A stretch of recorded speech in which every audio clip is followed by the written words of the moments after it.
discuss for a second the concept of signs as it comes to the idea of work.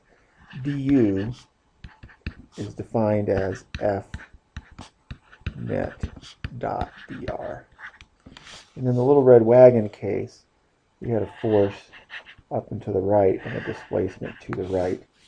And we discovered in that scenario that u was greater than 0. And the idea here is that if the dot product is positive, then the amount of work being done is also positive. So when I look at the work done by gravity, remember that's equal to minus mg times delta y.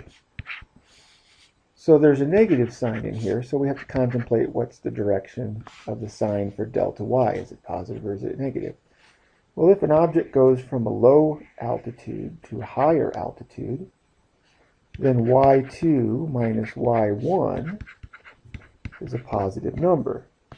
And in that scenario, then, the work done by gravity, since this is positive, that's going to be negative. If I consider the mg totality, that's going to be negative. Then the work done by gravity is negative. So u sub g is less than 0. But that makes sense because your displacement is up, but your force is down. And since they're in the opposite direction, we end up with a negative work, or a negative dot product. If I look at u sub g from this last example, we saw that this was equal to g m1 m2 1 over r2 minus 1 over r1. Now in the example that we showed, we actually went from an outer orbit to an inner orbit. That is to say, r2 was small, r1 was large. In that scenario, r2 is small, r1 is large. This difference, because of the inverse, is actually going to be greater than 0. But that also makes sense because the gravitational force is in and the displacement is towards the inside of the circle. And so we expect an acute angle there at the very least, which is going to yield a positive dot product.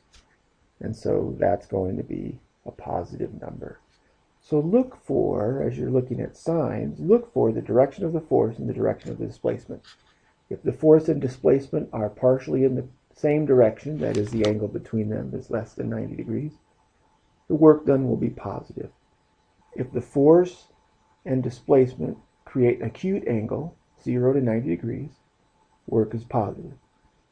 If the force and displacement vectors come together at an obtuse angle, 90 to 180 degrees, then the work is going to be negative. All right, let's take another look at another example, springs. The force due to a spring is equal to some constant k times the displacement x1 minus some equilibrium displacement, which I'll call 0. So this is the equilibrium length. So keep in mind that there's a minus sign out in here. So what does that mean? We'll think about a spring for a second. Here's a spring, and there are a lot of different kinds of springs, but we'll draw coil springs generally. Let's assume that's the equilibrium length, and we'll put a block here on the end just for a moment. If we pull the block to the right, the spring is pulling back to the left. So keep in mind, if this was x0 here, and I move this block to the right to some x1, then the force of the spring is in the backward direction. Pulling the block to the right, the force of the spring is to the left. If, on the other hand, I compress the spring, so I push it to the left, the displacement is in this direction, to the left, the spring is pushing back to the right. Whatever the displacement is, the spring is applying a force in the other direction. So let's take a look at an example, and let's stick with one dimension for the sake of simplicity, where I start the spring. So the first x is at x1, not the equilibrium, and I'm going to go to some position x2. So it could be the same example, but let's assume I do not start at the equilibrium position. This is some position x1. Equilibrium might be over here at x0. And I'm going to move the spring out to some position x2. So the mass has been moved to the right. How much work is being done? Well, the integral then is from x1 to x2. The force is minus k x minus x naught dx. Now keep in mind dx is to the right. The force is to the left, but that's accounted for in the minus sign here. So since they're all in the one dimension, this x dimension, the dot product is now ignorable. But I still have this integral to take care of. So this is the work going from 1 to 2. Well, this will become minus k coming out. Then the integral of x minus x naught dx is x minus x naught squared over 2. Evaluate from x1 to x2. And that's going to be equal to minus 1/2 k x2 minus x naught squared minus x1 minus x naught squared. Now be careful how you might see this in books. I've seen oftentimes something like 1/2 k x2 squared minus x1 squared. And that works out fine if, and only if, x naught equals 0. So if you designate the origin of the system to be at the equilibrium length of the spring, then this equation works just fine. But if the origin of the system is someplace else, for example, in our example, if 0 is here at the left side of this tabletop where the wall is at, then the equilibrium length of the spring is not 0. You've got to use this top equation. Well, that makes a lot of sense when you think about the negative sign. If I went from x1 to x2, my displacement is to the right, but the spring is pulling to the left, 180 degrees, indicates my dot product would have a minus sign. And that's accounted for here or here. All right, the work and energy principle is a relationship between the amount of work done and a factor referred to as kinetic energy. Now, kinetic means moving. And so the kinetic energy, we'll use the letter T for kinetic energy, is defined as 1/2 the mass times the velocity squared. So the kinetic energy has to have an object that's moving because you have to have some velocity. The other interesting thing here is that kinetic energy is always greater than 0.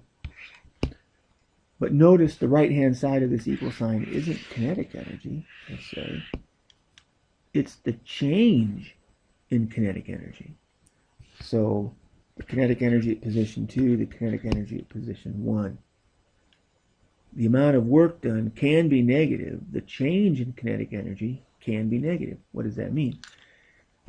If the work going from 1 to 2 is less than 0, the work done is less than 0, negative, then my kinetic energy in the final situation is going to be smaller than my kinetic energy in the initial situation.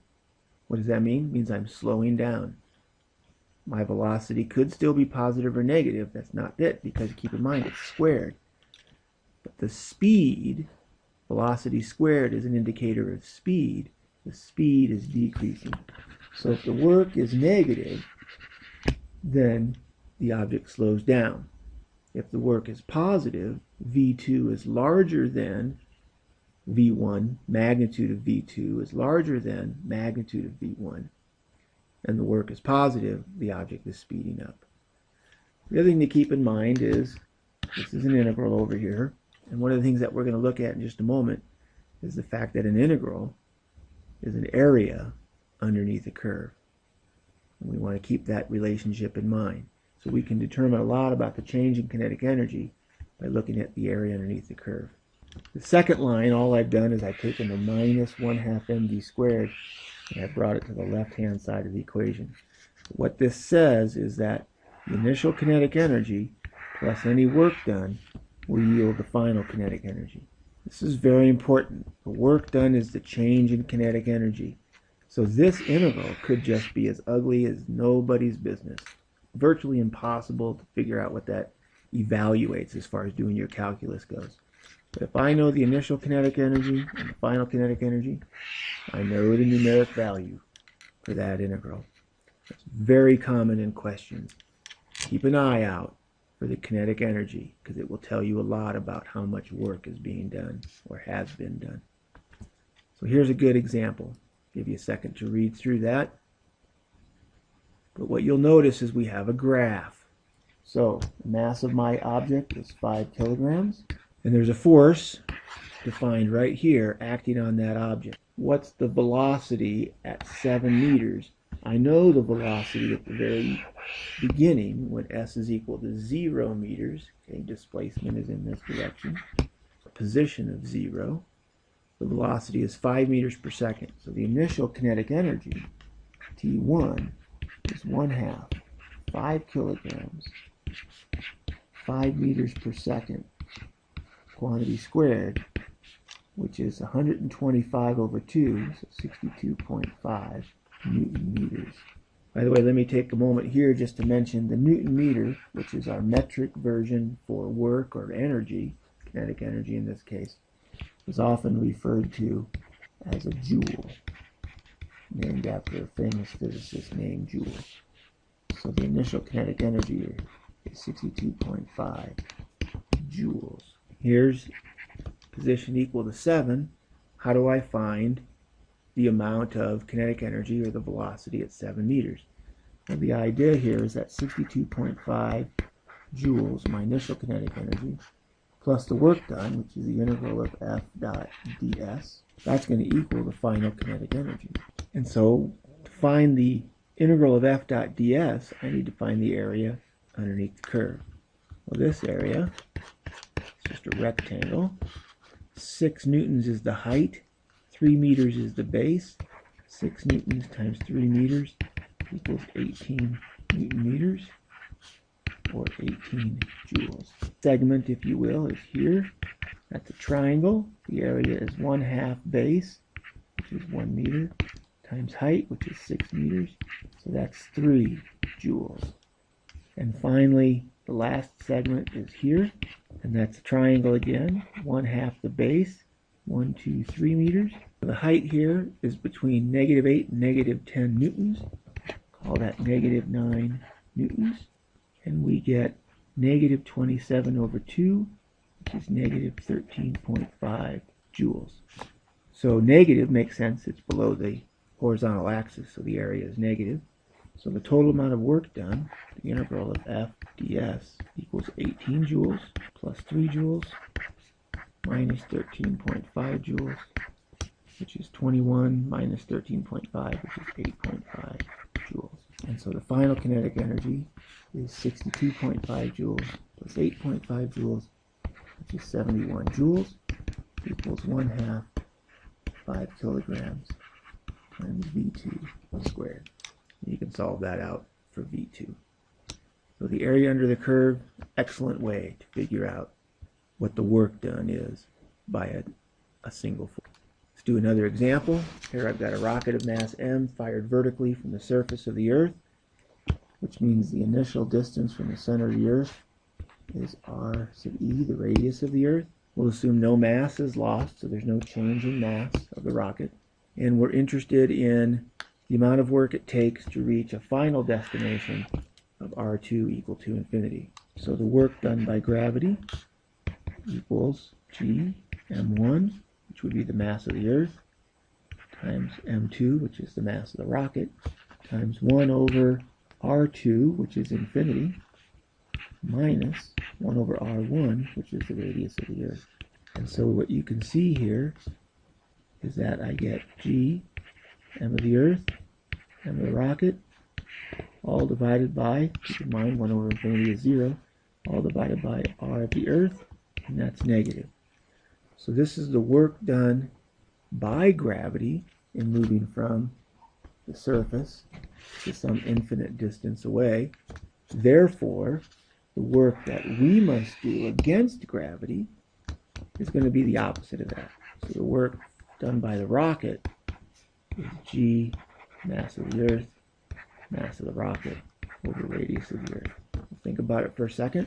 The rocket has to push away from the Earth, so there's the force that the rocket's exerting, and the displacement is away from the Earth, and so that should be positive, and indeed it is. The work done by gravity, displacement is away from the Earth, gravitational force is towards the Earth, that's negative.